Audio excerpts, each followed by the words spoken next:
In general, practice made it seem like the facilities were meeting expected standards. Defending champion Jordan Spieth is the leader after the first day of the Masters. He shot an opening round 6 under 66. Extremely pleased with that round today. I felt like, we stole a few. He leads Danny Lee and Shane Lowry by 2 shots. Paul Casey, Justin Rose, and Sergio Garcia among a group of golfers at -3. Wall Street today, the Dow was down 174 points. The NASDAQ dropped 72. S&P down 25. I'm Evan Eidenrich. Exploring Science in the Sea. You can barely open a cookbook or watch a show on Food Network these days without being bombarded with the virtues of sea salt. Some chefs think it tastes better than table salt, or they prefer its texture or color. And some even claim that it's better for you than table salt. Yet chemically, sea salt and table salt are almost identical. And they have the same origin as well. Both come from minerals that settled to the bottom of the ocean or another body of water. Sea salt is typically harvested from shallow ponds at the edge of an ocean, a sea, or a salty lake. Salt settles easily in the still water, forming fresh beds that are easy to harvest. Table salt was typically deposited millions of years ago, forming layers of rock that can be up to hundreds of feet thick. It's gathered by drilling a well, injecting water to dissolve the salt, then letting the salty water flow to the surface through a second well. The main difference in the two types of salt is how they're processed. Table salt is refined to remove any impurities. Sea salt, on the other hand, retains traces of magnesium, potassium, and other minerals. The minerals can add color and perhaps even some flavor. Sea salt also typically has coarser grains, adding some crunch. Yet nutrition experts say that both forms are made almost entirely of the same ingredient, sodium chloride, the mineral that makes the sea salty. So while one form may appeal more to the senses, there's not much difference in these salty gifts from the sea. Science in the Sea is available as a weekly podcast at scienceandthesea.org. I'm Holly Brawley.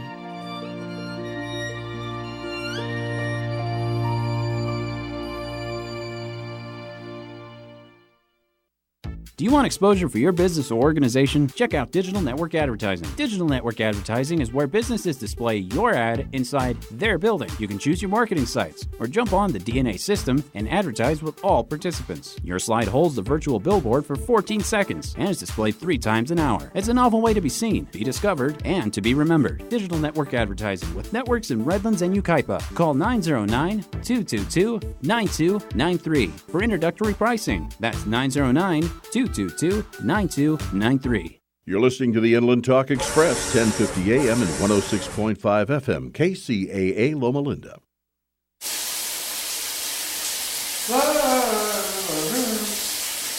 Hey! What the? Honey! The water just stopped in here. They turned it off because you're wasting water.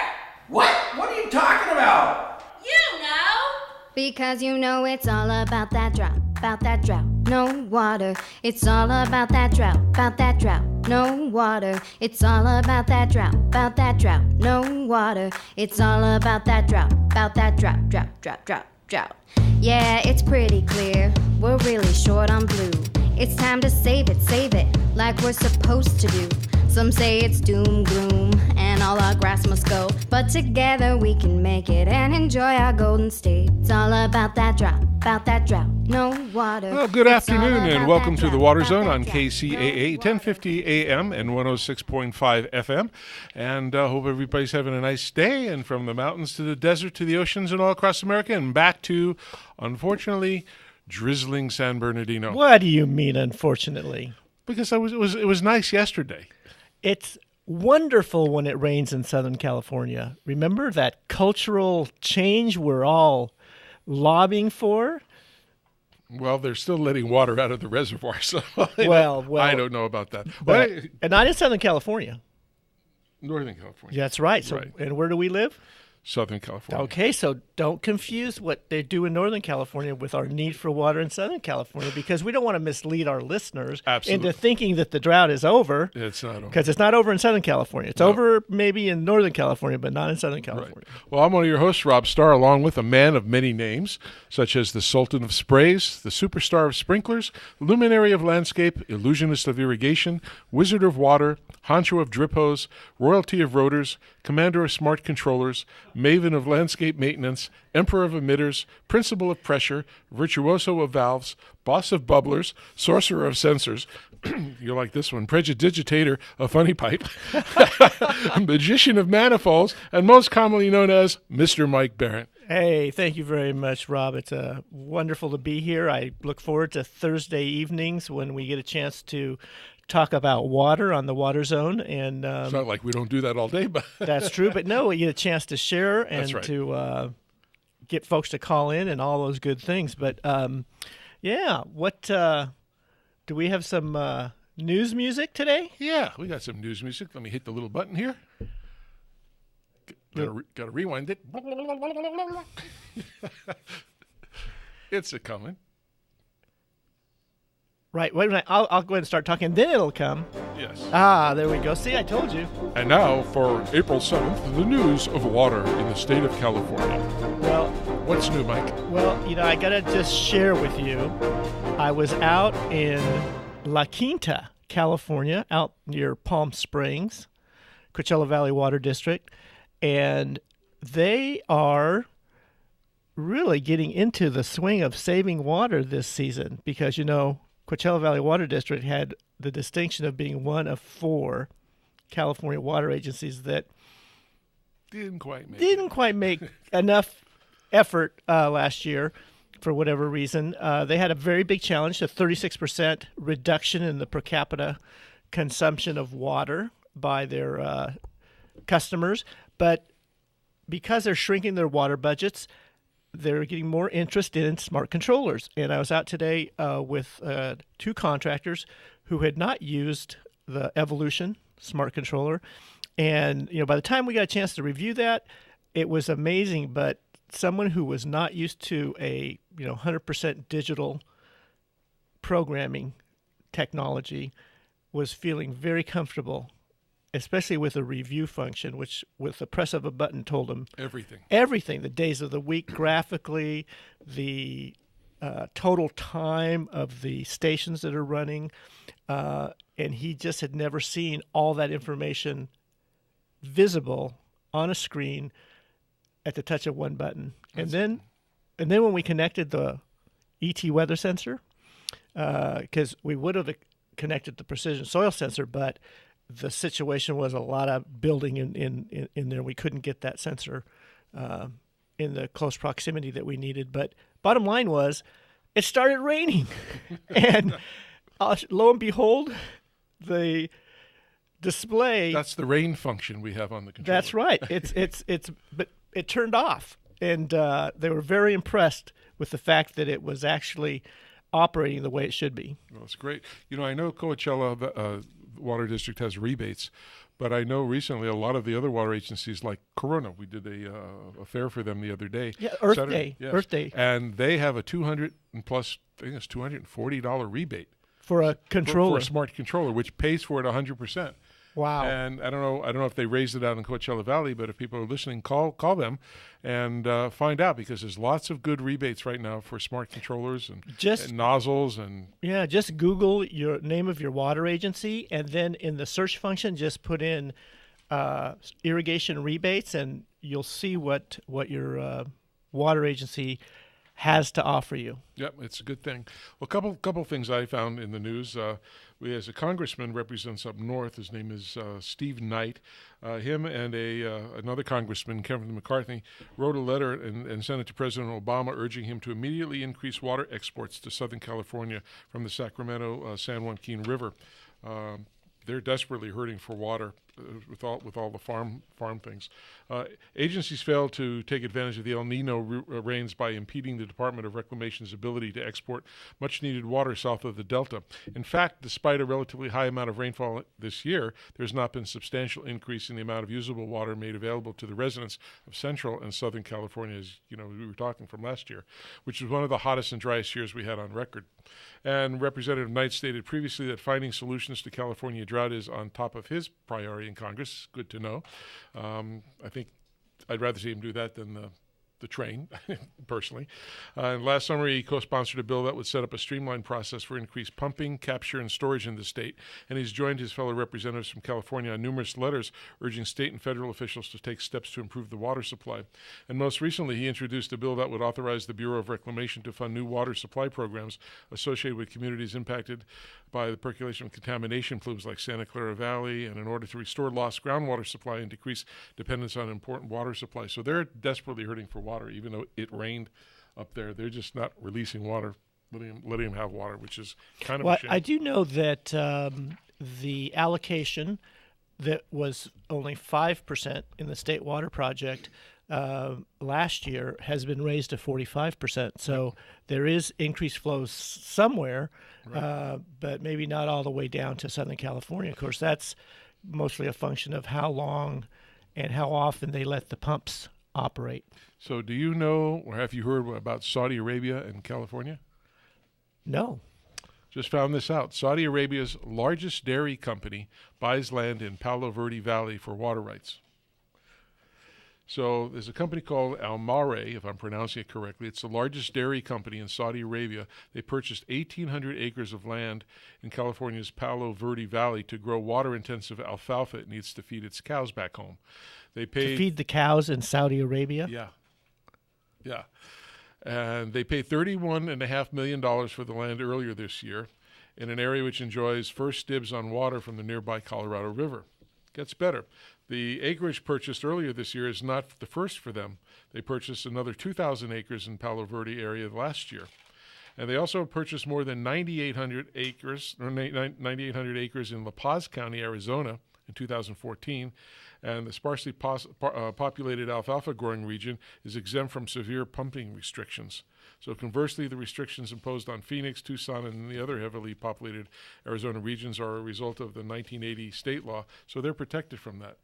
So, well, it's all part of the water rights in California, that the water belongs to the owner of the land. So that's not always the case in other parts of the world, but interesting because, the Metropolitan Water District has gone forward to purchase the two islands in the Delta. Right. And so now it'll be interesting to see whether they just try to get that water pumped down to Southern California, or whether basically they become where the staging is for the drilling of the twin tunnels. So that's not approved yet, as you know. But water is still in the news. Yeah, and I guess Saudi Arabia's got the money to buy the property for that, right? So I guess they said they have 100 and something thousand, or almost 200,000 cows. From what I understand. Seems like it would be cheaper to just import the milk from California. But, you're right. But who knows? They must do the economics. Absolutely. Well, tonight we have yes. a good guest. We had somebody else scheduled. Unfortunately, he was sick. It was Mark Lambert, the CEO of IDE Technologies, the one who does the desal plants. But we have somebody as equal, or maybe even better.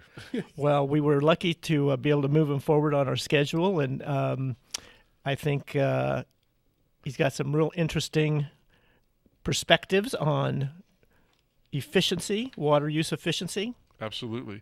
His name is Dana Law, and he's the managing director for the Center of Advanced Turf Technology, which it's a function of the Toro Company. That's right. And he's been with the company for 42 years. They started the cat thing many years ago, probably about 19 years ago, I think, and he's been leading that. But a little background about Dana. As managing director, Dana is responsible for leading a corporate research and development group, which is the Center for Advanced Turf Technology, and we commonly refer to it as CAT, C-A-T-T. It was established in 1998 to develop innovative solutions to customer problems and environmentally friendly technologies for both customers in the professional turf markets, including golf, sports fields, grounds, and landscape maintenance. The group's mission is to work with customers, academic leaders, and industry experts to develop solutions that could emerge as breakthrough products. CAT has been influential in the following areas: water management, alternative fuels, really interesting, and labor productivity. Dana has worked on a wide variety of Toro commercial, residential, and irrigation products, and he holds 10 U.S. patents. And just his little background is technical prowess.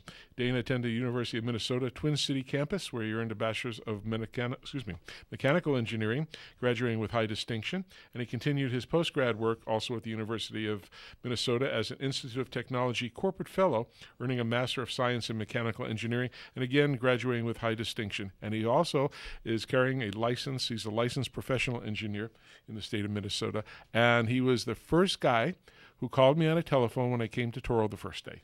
And we talked for an hour and a half, and he is one of the most interesting and thoughtful, thought-provoking, and good scientists in my eyes. So I want to bring on the show Mr. Dana Long. Well, thank you very much. Thanks for the introduction. You're welcome. Don't forget where to send the check. Yep. Only kidding. I heard you talking a little bit about the drizzle. I happen to be sitting in my home in Minneapolis, and it was raining, drizzling a little bit as I drove home from the office today. But the difference was it was 38 degrees when it was drizzling. I don't suspect it was 38 degrees there in San Bernardino. No.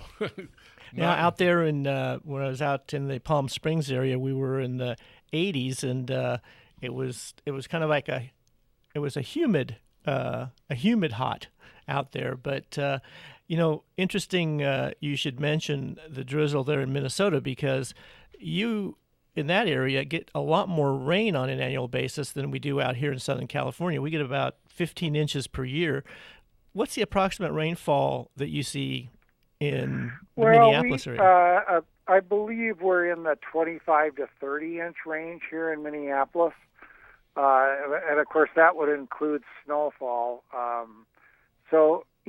In general, irrigation in this part of the world is pretty much supplemental irrigation as opposed to necessary during the dry period of year. So, but even in and of course Minnesota's tagline is the land of 10,000 lakes.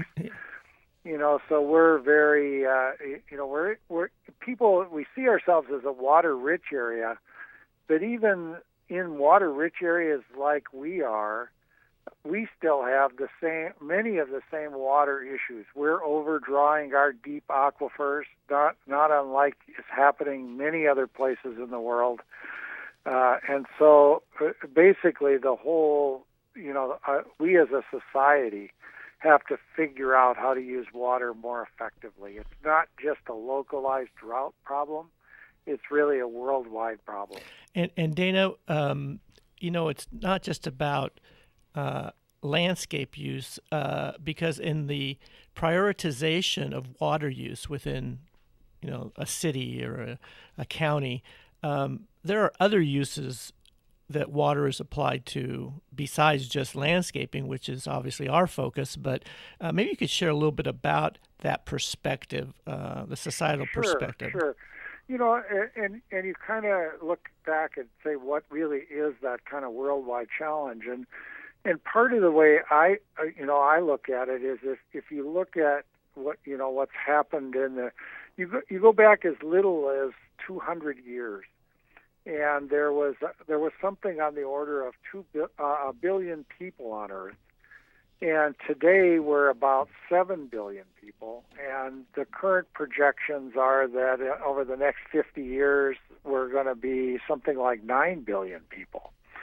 Well, if you look at where's water going to go, we got 6 billion more people to feed. Where's water going to go? Water's going to go to people and the food, and we got another 2 billion people coming in the next 50 years. So we're going to have to continue to allocate more and more water to human consumption and the production of food to support all those humans. And in the other way, the other challenge is, of course, humans need the best quality water that we can provide. We all only want to drink clear, pure, unpolluted water, not salty, those kinds of things. And so we're going to end up having to use water, for industrial uses, for landscape uses, for, household uses. We're going to have to start using poor quality water in those areas so that we can allocate the high quality water to the people. And the practical reality is there's no more water to be found. So all the water, we can't just drill for more. We found it all. So the societal challenge is one of use efficiency. We just have to figure out how to use it better, not waste it, and put and segregate it. And we have to also not make sure that we're not using all the water, because nature also needs some water, right? To support wildlife and support the climate and all kinds of so water, as we all know, is one of those critical resources, and we just have huge challenges. Well, I know yesterday. Now, I believe that we as a society, if we face up to it, can solve those challenges, but we have to all work together. We have to work across countries. We have to work across politics, to get where we need to be. Right. I know yesterday when you and I were talking with Mike, we talked about things such as innovation, faster and cheaper, and innovation has to get spurred. I mean, there's so many. I know you have some stories about little things that changed the world. A couple hundred years or 1,000 years ago that made profound differences in our lifestyles, and maybe you can give our audience a little about that. Sure. Innovation is one of those interesting challenges, and it's in my role as leading an R&D organization. Our problem is to really figure out what the future brings. We're trying to worry about what we ought to be doing 5 or 10 years from now. And, when we talk to customers, when we talk to people, all of us, when we ask people, what do you want new? People tend to say, I want things better, faster, and cheaper. Right. Give me all three of those things. Don't change it very much, but make it a little better, a little faster, a little cheaper. A quote that's been attributed to Henry Ford, and I don't know for sure if he ever said it or not, but it seems very plausible to me. As basically, if Henry Ford would have asked his customers what they wanted, they would have wanted a faster horse. And if you think about that's exactly the way people would have responded, because I think about my grandparents. When my father was born in 1909. Basically their world was horses.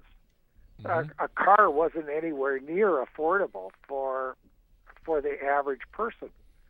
So if they wanted to go to town faster, what would they have asked for? A second horse, 2 horses.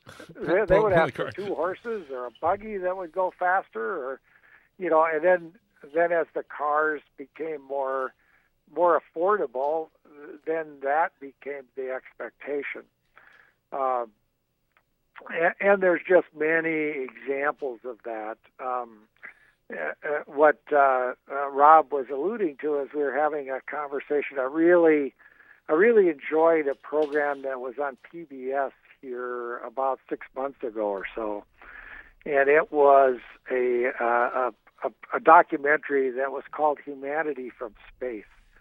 And basically what its premise was to look at, if you looked at the Earth from the vantage point of an observer, on the moon or on Mars, there's been tremendous changes on Earth in the last 200 or 300 years. And they were really trying to talk about both what are those changes and what were the causes of the changes. And I don't recall the years, but it was like in the 1700s that the early 1700s, there was the largest city on earth was 20,000 people. And over a 20-year period, Manchester, England went from 20,000 people to 120,000 people. And so they basically asked the question, what caused that to happen? You know, it just didn't happen by chance. There was some innovation, something that happened. And the hypothesis of this program, and seems very plausible to me, was it was really the invention of Watt's steam engine. And what that did was it allowed efficient mechanization. And so the jobs moved from the country to the cities. And they talked about a number of things like that, like the drilling for oil and the electrification of the planet, and and then they really projected in this discussion about what are some of the futures. How do we in fact grow more food more efficiently? Because what's happening on Earth now is cities continue to get bigger and bigger and bigger, and as a city gets bigger, we got to supplying water for all those people becomes more and more and more of a challenge. So, again, very thought-provoking. I'd highly recommend, watching that program. It's I looked it up. Sorry, it's 1995. If you go to the pbs.org, and you can just type in that Humanity for the Planet. I was looking up today to get it. I ordered it. It sounds pretty interesting. They give a little dissertation about it. They didn't show a preview. I tried that, but it wouldn't work. Oh, no. Well, really, I've seen it online, but it is very interesting. Yeah. Well, it's true what you said. I mean, as we move forward as a planet and people, new things happen. But with new things come, also presents additional problems that people have to think about. And food and how to grow food more efficiently and use the water more efficiently, like cars. They design all brand new cars, but like you said, you can't keep spending $100,000 plus on a car, that has all these batteries and things. Just like Tesla came out with a new one, at least they're hawking it for $35,000. But again, it brings problems. So you buy a $100 and something $1,000 car, and then a couple of years down the road, when the batteries go, it's another $15,000 to buy the battery. So I'm sure somebody's thinking, hey, it's not worth $15,000 extra in a couple of years, so we got to work on a new battery that can go longer. So all of these things have to move forward. I mean, without water, water is life.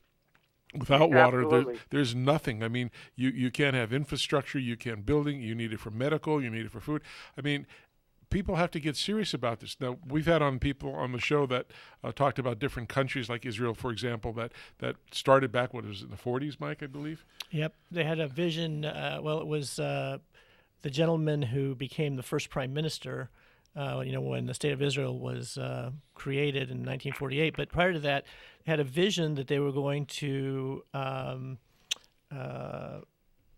just make the desert bloom. And they didn't know how they were going to do that. And one thing led to another, and they started developing desalination technology. And that's what led to this IDE company that spun off from the Israeli government. But it's just interesting how every journey starts with one step, as they say. And I guess, Dana, my thought. I will say, let me just, before sure. I'll just interrupt for a second. Rob was saying water is life. Another important part of life is plants are an important part of life. Without photosynthesis, without plants that use water and sunlight and produce oxygen and organic matter, humans and animals wouldn't exist. Right. Well, and here in California, which is obviously very different than Minnesota, because of last year, 2015, being the fourth year of our drought, there was funding for turf removal. And, they almost got into a frenzy of turf removal as being the way to save a lot of water. But Dana, with the research that you've seen, I'm sure you could share some of the benefits of turf and landscape and trees that, many of the universities in the United States do research about that subject. could you comment on kind of some of those benefits that you see? Yeah, there has been a lot of work done, and there's actually a lot more work that also needs to be done. Excuse me. It's actually, we were talking about this a bit this afternoon with one of my staff members and another one of our coworkers, and turf, lawns, landscape around homes, and plants, a part of that, really provide what a lot of people are starting to call ecosystem services. So they provide, as we were just talking about, they absorb water from rainfall. They sequester carbon. They take carbon out of the air. Plants do use water, but an important part of what they do with the water is they use it to help cool the environment, because they sweat just like people do. So they help keep our cities cooler. They keep our buildings cooler. They buffer water. They clean water. They provide recreational services, recreational surfaces for us. So there are many benefits. Now, obviously, there's costs associated with having plants, and so that's really a challenge for people like me as a technologist, is how do we make sure that we can provide those services that we as humans in our societies require, but not demanding any more resources than we absolutely require to maintain those plants. Right. So it's really a balance. It's an optimization. How do we make sure that we keep those plants healthy so that they can provide those services to us, but that we also don't overutilize resources so that they're wasting those precious resources. Right. I know in the things that you've been doing for the last 10 years or more, actually, more than that in the R&D area, your team really specialized in different kinds of technology, emerging technology, such as soil moisture sensing, things to analyze soil types, topography, irrigation effectiveness, and also this reflective sensing to measure. Can you talk about some of those things and what you guys have done and where you see that implementing? Sure, I'd be happy to. As we started thinking about, the whole issue, we really identified many years ago, one of my predecessors, a guy named Dr. Jim Watson, has been really talking about the water challenges for 40 years or maybe a bit more than that. So it's certainly not a new revelation. It's something that we've kind of known has been coming. As my team and I got more into it, we started off really talking about it as water management, and we've really kind of evolved to thinking about it as water use efficiency. How do we make sure that when we use water, we only are going to use it because we know we have to? So as Rob indicated in the introduction, I'm an engineer. And what do engineers do when we want to improve efficiency? What we do is we go to what are called closed-loop control processes. And what a closed-loop control process is that essentially what you do is you establish some optimization goal, which in this case it's basically healthy plants with the least resources. And then what we want to do is we want to manage those with with the minimum inputs.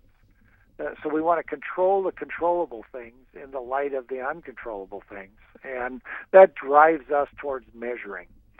And if you think about water and water utilization in plants, it's when you water a plant, and it doesn't matter if it's grass or if it's a tomato or a pepper or a carrot, where's the plant get that water. The plant gets the water from the soil, and the soil is a reservoir. The soil is essentially the supply tank for the plant. And so what we really came to the conclusion that we needed to measure how much water was in that supply tank. And so, we started thinking about, what are examples of that. And the best example that I have for that is and the analogy that I like to use as I try and help people think through this is that it's just exactly like the fuel tank in your car. That fuel tank is the tank that supplies fuel that allows to let you go somewhere. And how do you decide when you're going to put fuel in that tank? It's all about measuring how much in there. If you don't have that's that fuel gauge. That's that F&E that's in your on your dash. If that doesn't work, you don't know when to put gas in. And so the soil moisture sensor is the equivalent of that fuel gauge. I'm thinking that analogy you just shared with us, because I've had this happen to me many years ago with an older car, where my fuel gauge did not work, and I was in that situation. I mean, what do? Is I go a certain distance, and then I fill up. So I tend to keep more water in my tank, or more fuel in my tank. That's why the car stopped, because you had water in your tank. and then I keep stopping at the gasoline station. But the thing is, with my fuel tank, I know when I get full, but it's not so easy to know when I get full. I don't think in the soil tank, for water. Because I can puddle water, I can have runoff, and so I think I can waste more water by not knowing how much moisture is in the soil versus even with a fuel tank. And I agree with that. It's easy to overwater, because part of the reason is when you overwater, the fuel not only runs off the top, but the fuel also runs out the bottom, and you don't see what runs out the bottom. Yeah. Well, people think when they're watering with the calibrated thumb on the edge of the hose that the plant's got enough water when they can see the water saturated to the top, and that's what people do, and they don't need that much water. Yeah, exactly. And the other thing that I agree with everything you said there, Mike. If the fuel gauge doesn't work, you tend to go and you either do one of two things. You either put way more fuel in, you stop more often than you need to. Yeah. So you tend to overwater, and you tend to overfill. Or the other thing is, of course, you'll forget, and you'll let it get too dry, and then the plants, you obviously run out of gas. So now if you think about, let's talk about when the fuel gauge works, how do you decide when you're going to need fuel? And I would argue that you use two pieces of information to make that decision. One is you look at how close it is to empty. That's your first. That's one decision point. But as it gets closer to empty, you really not only think about how close it is to empty, but you think about how far am I going to drive today, or what are there other factors that cause me to do that? And a big one is how far am I going to drive, and or how convenient is it to add fuel to the tank? Do you have time to stop? Yeah. Well, what's the equivalent of that with irrigation? I would argue the equivalent of that is weather. And it's really about what is the weather going to be. It's not what has the weather been. And so it's the forecast. It's really the forecast. It's planning. If you know it's going to rain, where do you want soil moisture to be? You want it to be as low as you possibly can get it. Right. If you know it's going to be a cool day coming up, you know it doesn't need as much water. So your objective to save water is you want to keep you want to water you want to keep the soil as dry as you can keep it. You don't want to keep it to the point where the plants aren't healthy, but they are healthier when they're on the dry side. The drier it is, the more well-suited the soil is to absorb rain when you get it. And obviously in climates where I live, where you get more frequent natural rainfalls, that can be a huge water savings. I can cite an example that I had in my yard. My neighbors think I'm crazy because I do a bunch of testing in my yard, and I actually divided my yard in half here about 3, 4, 5 years ago. And I took half of the yard and I had it set up to run the irrigation cycle, the normal 20 minutes every other day, which is about what I need in the summertime to get the kind of water that I need. I have a very high distribution rate on my irrigation system. And I had the other half of the yard set up for moisture sensors. So it only watered when it got dry, sufficiently dry that the plants were close to showing wilt. The half of the yard that I watered every other day, I used about 250 minutes of water over a 2-month period. The half of the yard that was controlled by the moisture sensor, I used 39 minutes. Wow. Big difference. Wow. So the difference was 211 minutes of water. Yeah, and you figured it's probably at least 10 gallons a minute. So yeah, it's probably not quite that much, but it's close. It's probably 6 or 7. Mm-hmm. But even so, it was for easy math. 200 minutes at 10 gallons a minute. That's that's 2,000 gallons of water. Yep. Yep.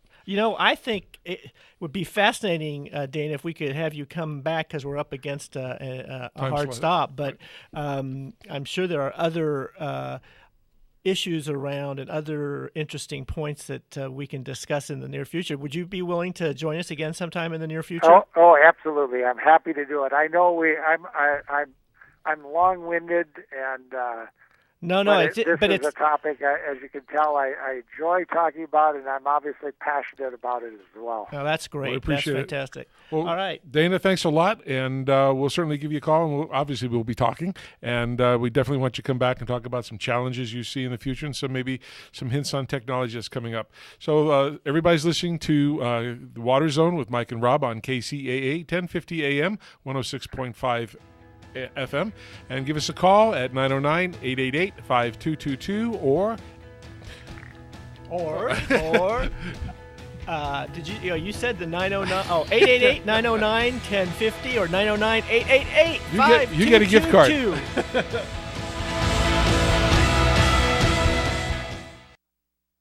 Are you presently part of the irrigation industry as a worker or business owner? Do you want to learn how you and your staff can boost your knowledge and productivity? Then you should check out Irrigator Technical Training School. Irrigator Tech is the leading source of quality instruction serving all facets of the irrigation industry. Their courses provide a basic, easy-to-understand approach that raises the skill level, competency, and professionalism of landscape and irrigation personnel through practical education and services. Irrigator Tech combines classroom and real-life hands-on training, leading to a well-recognized certification that both customers and employers demand. Irrigator Tech's specialized courses can help you quickly become a certified irrigation auditor or a certified installer, repair, maintenance, or backflow technician. Courses also include certificates in smart water application or becoming a certified tree worker. Most importantly, all certifications are state recognized, and Irrigator Tech offers annual renewal classes to help keep your certification up to date. So whether you work in California, Washington, Oregon, Nevada, or Arizona, there's an Irrigator Tech class near you. For more information on how to jumpstart your career, call Irrigator Tech toll-free 866-614-1755 or visit them on the web at irrigatortech.com. That's toll-free 866-614-1755 and on the web at irrigatortech.com.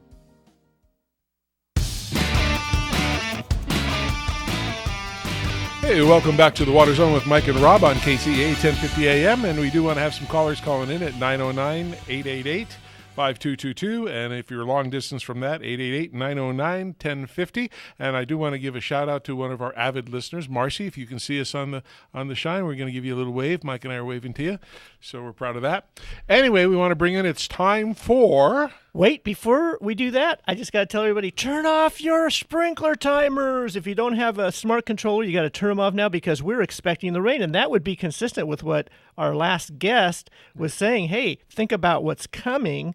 Shut those controllers off. Or get a rain sensor. Or get a smart Evolution controller. Right, that'll do it. So you know what's next? I do. Is it the sprinkler guy? The DIY sprinkler guy. The DIY sprinkler Richard Daigle, guy. welcome. Hey, Richard. Hey, how you guys doing? Excellent, excellent. Great to hear your voice. I know you're on the road today. Where are you?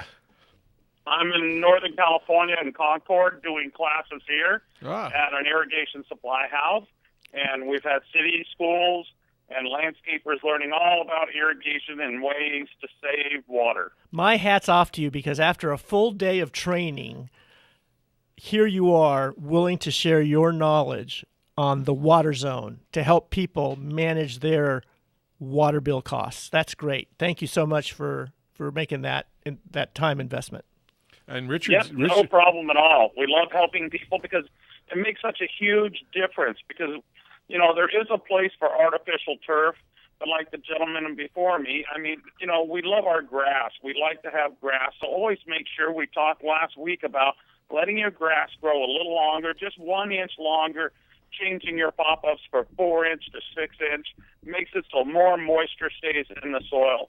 And remember, for 4,000 feet of grass, that creates enough oxygen for one person to live one day. Wow, that is fantastic. That's how important grass is. It feels good. It's nice to lay in it. It's nice to put a blanket down and have a picnic.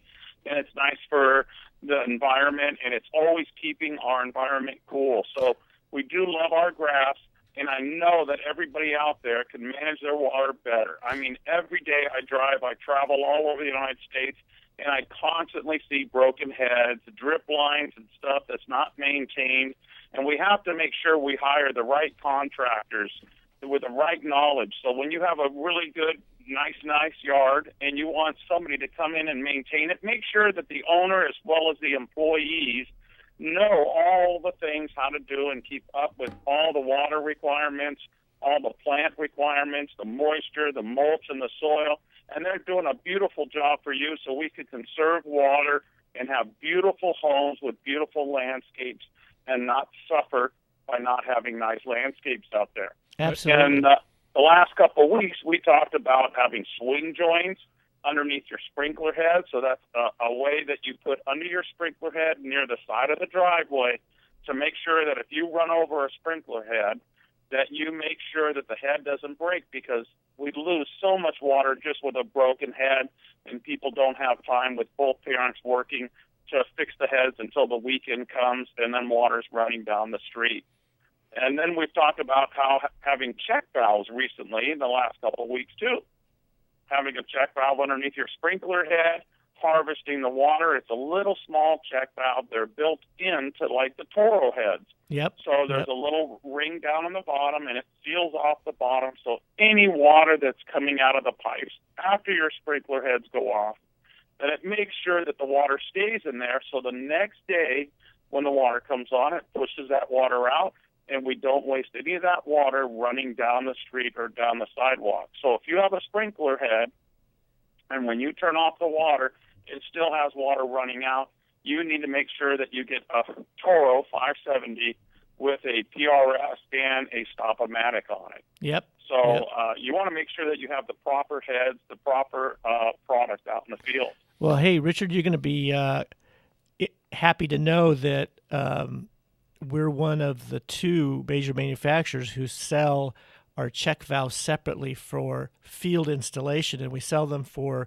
under 30 cents a piece, which is the least expensive one-piece check valve on the market, because all of our heads that we've been selling for the last 6 years, they already come with the heavy-duty spring that's necessary to activate those check valves, those in-stem check valves.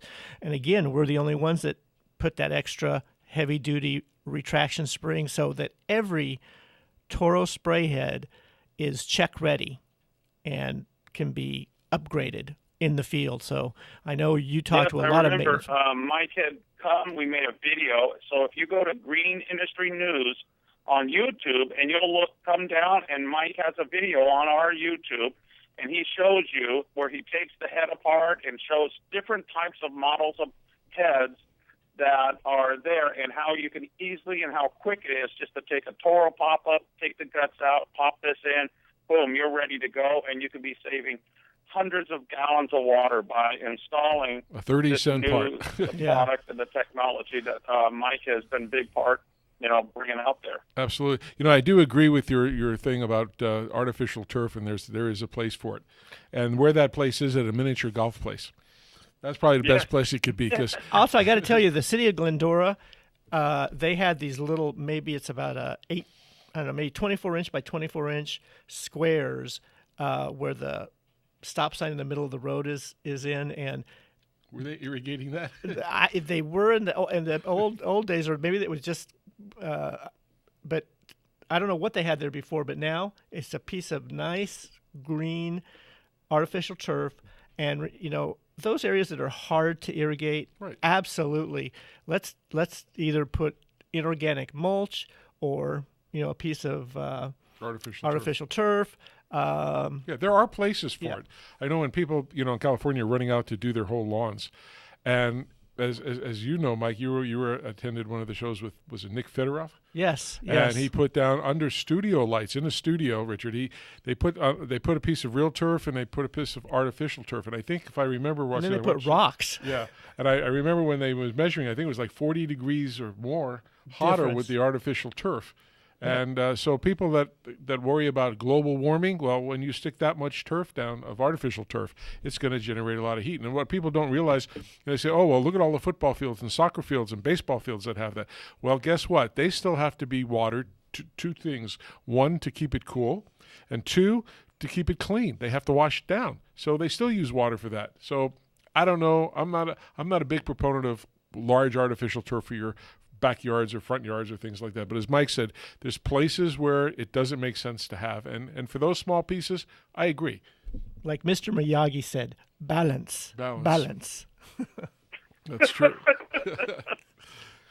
But it's nice to have certain little areas. But, on sports fields, they have all sorts of stuff with artificial turf, that staph infections. They've got to keep it clean. There is nothing like playing on real turf grass and having a beautiful field, and the kids love playing on it. It doesn't overheat them, and it's out there. You got your little 6-7-year-old kid running around on artificial turf. It gets pretty hot. Do you know who one of the biggest artificial turf companies is in the world? Who's that? Mike, do you know? Mike, no? I didn't realize this until I did some research with it before, about a year ago. Monsanto.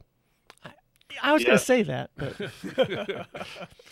And see, that's unfortunate. We don't have a teleprompter to put all that stuff up. Mike and I have to handwrite all these things together. But Monsanto, they make carpet and flooring and all. They're one of the biggest things in sports fields all over the world. Yeah.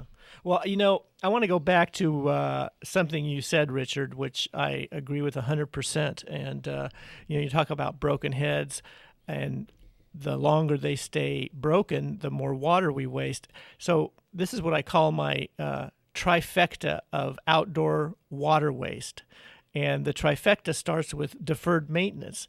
You've been to many sites, I've been to many sites, and it doesn't take very long, especially in commercial settings, to find a cracked Marlix elbow under a head, or a nozzle that's been cut off by the lawnmower. And when those things don't get fixed quickly, that in the aggregate can amount to a lot of waste. Wouldn't you agree? Oh, absolutely. Just the small things, one thing at a time. Breaks and a little water here, a little water there, and all of a sudden you've got a large amount of wasted water. Even the seals by the risers. Oh, yeah. Sometimes, after the big recession, the Great Recession, many cities and commercial properties had to really reduce their financial footprint, and So deferred maintenance became just a necessity.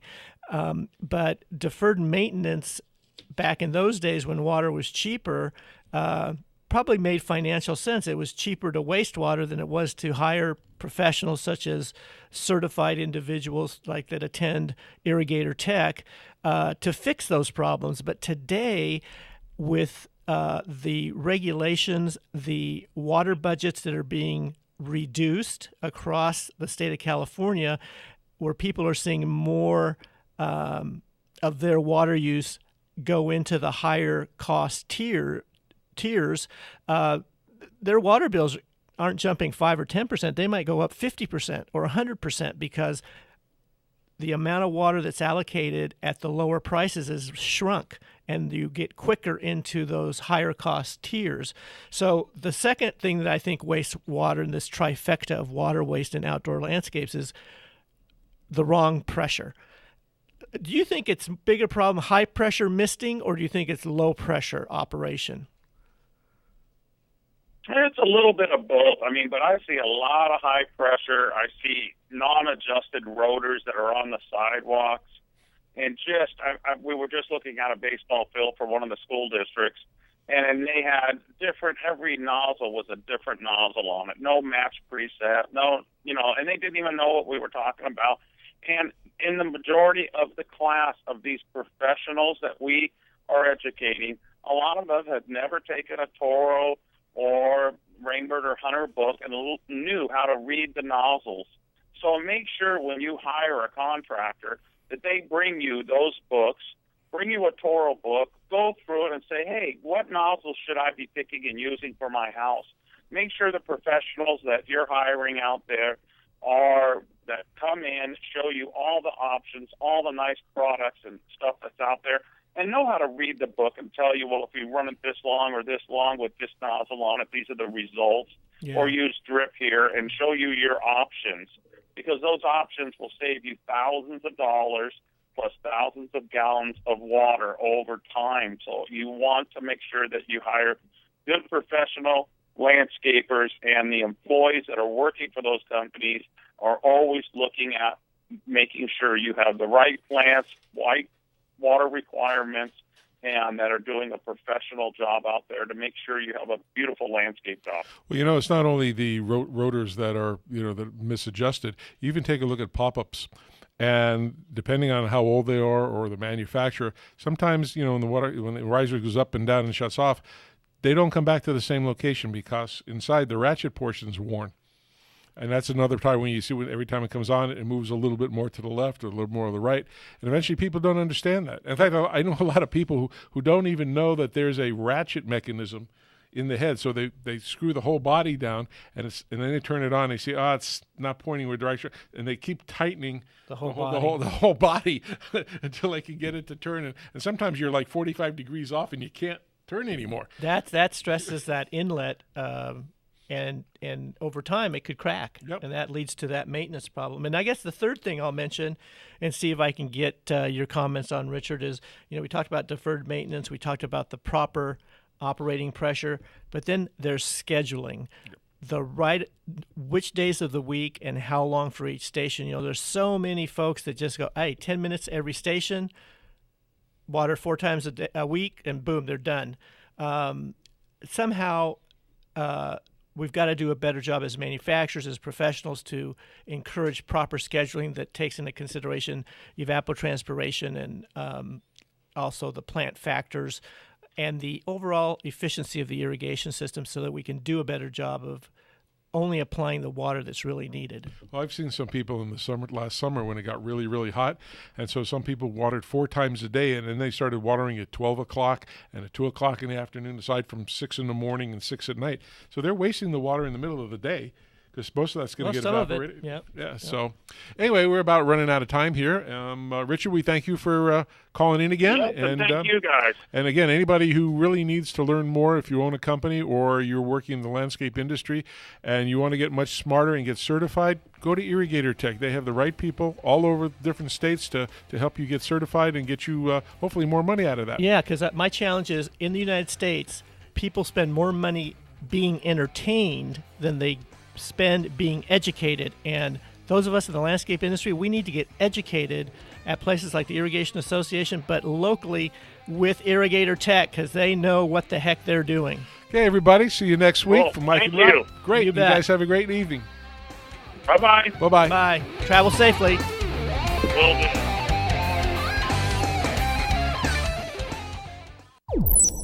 This is 1050 AM KCAA Loma Linda and 106.5 FM Yucaipa.